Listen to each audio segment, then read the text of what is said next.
I'm gonna read what they say, and then I'm gonna get into what I think is going on here.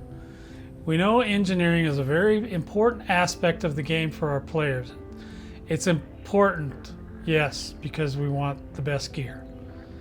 And we've been listening to your feedback around this system. As we mentioned in our comms yesterday, one of the things we want to address is how players engage with engineering in order to make it more approachable and predictable.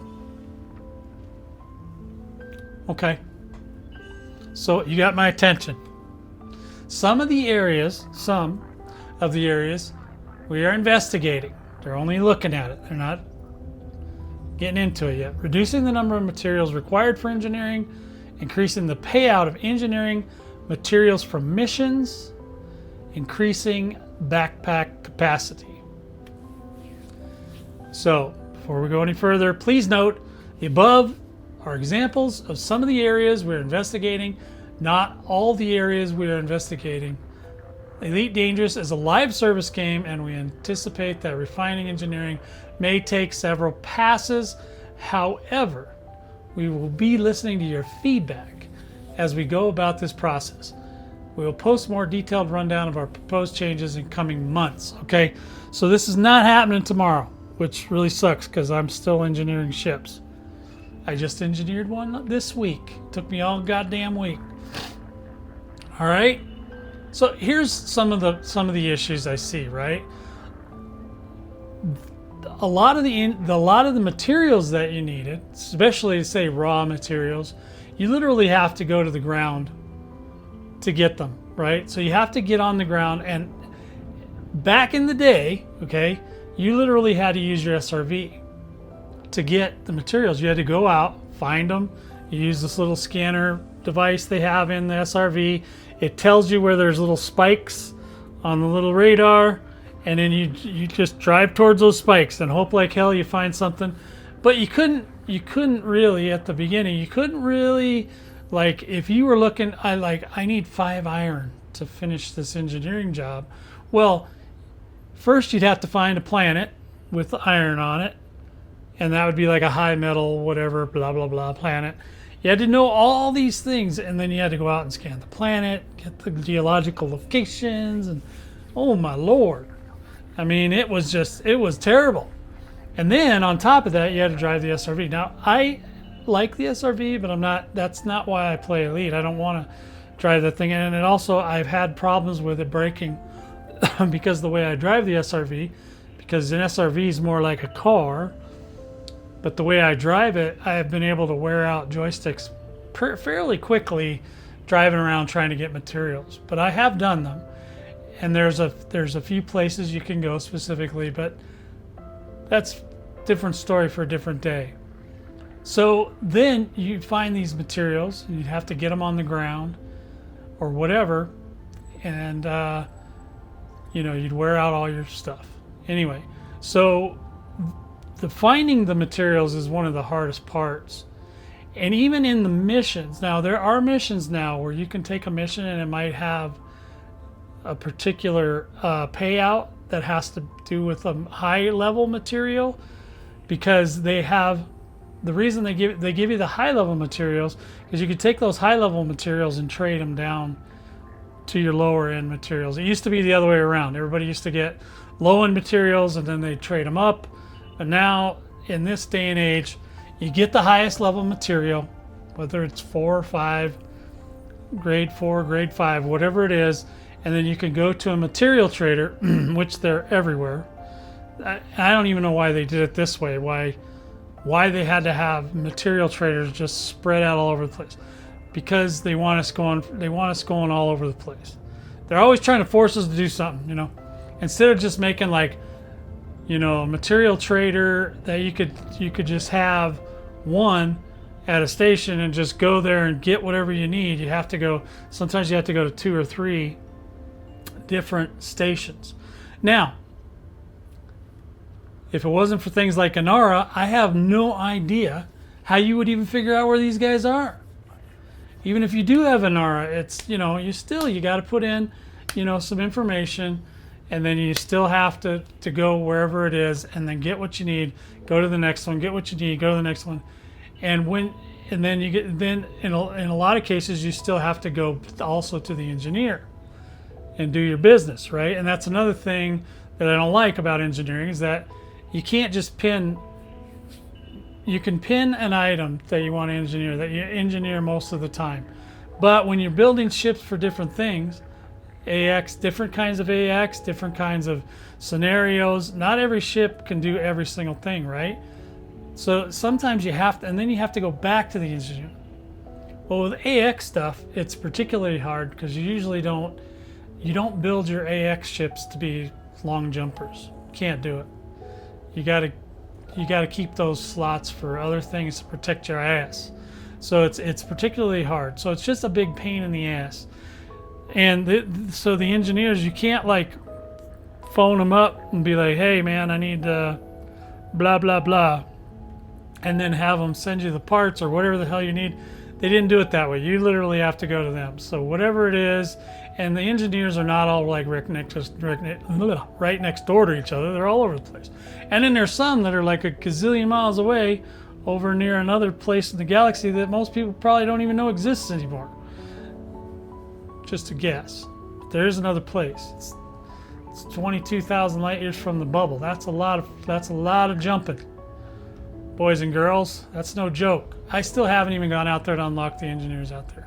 As desperately as I'd love to have them, so I could have, because then I would be able to pin 2 things per engineer. But then there's the special effects that you can put on stuff. You can only pin one. You can't pin those at all. So you have to go to engineer for certain things.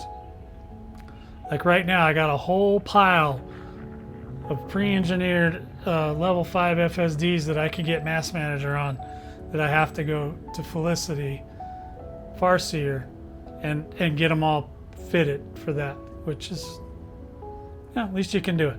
I don't know that it's important, but you can do it. So the reducing the number of materials, that's good. I think more than anything, not only the number of materials, but when you want to engineer a grade 5 item. So let's say you have full reputation with an engineer.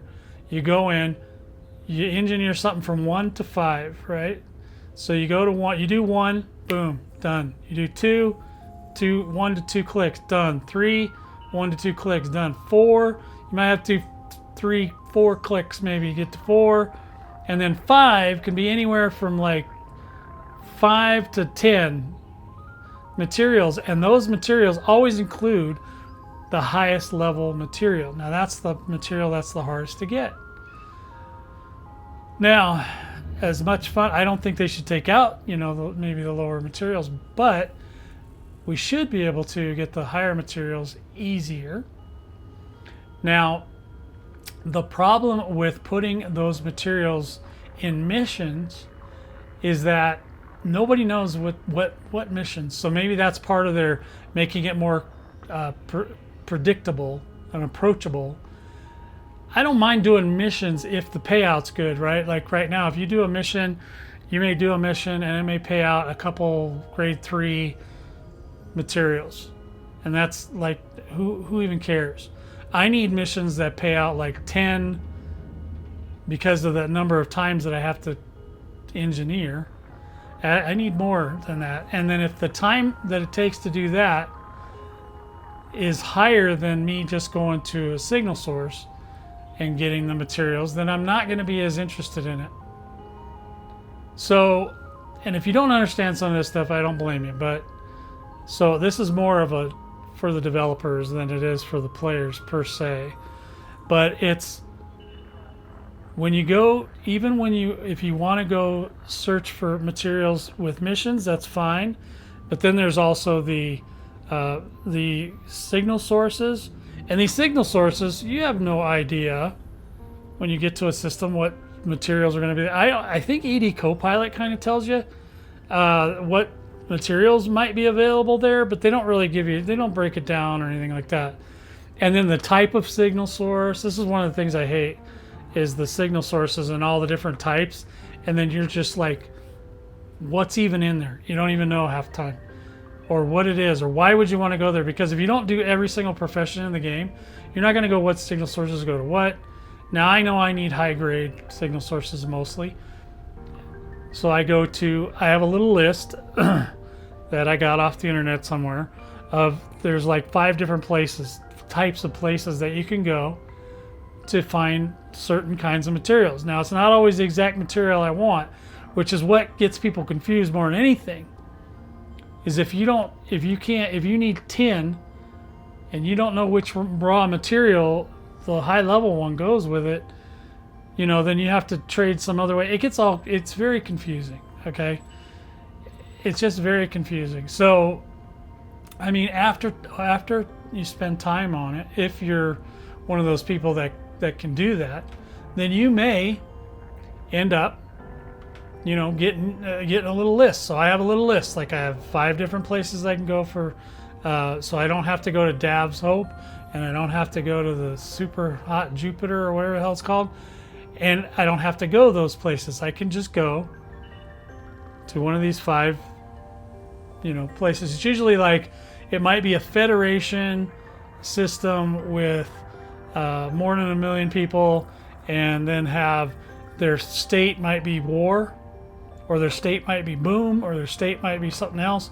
Different states, and the states kind of tie back into the whole power play thing and the BGS thing. So you got the confusion. Now, if you're going to do it with missions, that's fine, but it has to be really clear what missions pay out what. Because if you're just going to give us random crap all the time, nobody's going to be down with that.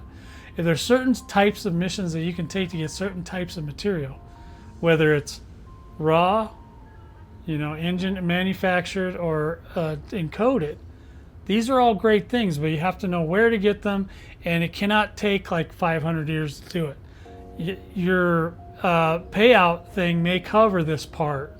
So let's say you do a mission and you get 20, and I'm just exaggerating, but 20 materials of whatever type you're looking for. That's okay. And you can do this to where you only get one type, which is what a lot of, like I do. I'll get one type and then I'll just trade that down to everything else, whatever else I need, which takes up a lot less time. So it might only take me 30 minutes. So if I've got a thing I'm working on, it needs 2 manufactured materials, I can usually go out to one place, get the highest grade manufactured material, bring it back, trade it down for whatever I do need, unless it is a level 5, in which case you have to pay like, if it's not the right one, you have to give like 2 of these to get 1 of those, and I'm being kind of vague, but like I said, this isn't necessarily a tutorial. This is just more my thoughts on engineering itself. And then you have so there's a place called Jameson Crash Site. If you haven't gone there yet, at the crash site there are these 4 beacons. If you go to the 4 beacons and you scan each beacon and then you log out of the game just to the main menu and come back in, you can scan them again, and you just do it over and over until you get all the materials you want. Yes, I would like to see that go away at some point. Not that they take it out of the game, but I'd like to see a better way so they could get other materials besides just those that Jameson gives. And I do the same thing there. I take the one material and I trade it over. The other thing is selenium now. Selenium was harder to get before, so I didn't like it, but now some things have changed. Maybe in the last few months, maybe 6 months, I don't know how long. But it's just gotten to the point where people are putting out videos about it, so it hasn't been that long. The selenium, you used to have to get those on the ground, so you'd have to go run around, shoot trees to get the materials. Now, the only material I'm interested in is selenium. I don't care about any of the other materials, but they did a fix with the limpets, so the limpets don't get stuck as often, which is great. But now you can actually get that selenium from your ship, and I just did a video about that a week ago that I showed that, hey, yeah, you can do this. You still have to kind of do a little trick. Like, I think when you shoot guns at if you shoot a high-powered flak cannon at a tree, it should just obliterate the tree, and that would take care of the problem, because it can respawn again later. I don't know what the respawn rate is. I don't think anybody does, because nobody wants to wait that long. Ain't nobody got time for that. So you basically, you shoot where you want to get the materials, you back away till the tree disappears off your screen, and then your limpets all get what they need to get. If you go too far, it blows up all limpet. I got videos about that too. So there's a lot of different things going on, and a lot of different reasons why this could be a good thing. And the backpack capacity, I mean, sure, yeah, they should all be more consistent as well. You got some that only get 100, some that get 150, some that get 200. And it's the same thing with AX stuff. You just never know. Like, there's just no rhythm to it. My cat is attacking me, unfortunately. So I'm trying to appease her a little bit so she'll quit attacking me whilst I'm chit-chat. So I think that if they, first of all, if they do it through missions, that's fine, but they really need to make it clear what kind of missions get you what stuff. Because I think a lot of people are going to be, they're going to be more inclined to do it if they know what they're looking for, right? So if you need, like I said, a lot of times I need 10, but if I have selenium, I know I can get 10, right? If I don't, if you start trying to look for 10, you're going to be looking forever, and it's just not worth it. So hopefully that is going to be where they go with that. And maybe if they do the signal sources are all wonky too, because you don't necessarily know what's in a signal source. But if you do have a little list like I do, some signal sources give you lots of stuff. But every time you collect from the signal source, there's a timer on the signal source. And I think the timer was originally intended for you to get there. But they have since kind of made it to where you can get to a signal source, you drop down, you pick up the materials, you drop out of the game to the desktop, and then you come back in and you do it again. Now that is terrible, but it works. But you know, if you're running tools, like if you're running voice tech and ED co-pilots and all these things, all those things have to shut down every time you do this. So, and you don't necessarily need them while you're doing that, but it's annoying. It's an annoyance, right? That when you're done getting materials, then you have to turn all that stuff back on and blah, blah, blah. You know, you get attacked or something, some weird shit happens, all your tools are down. It's just, you know, I think that crowd pleaser patch with materials in engineering is a great idea.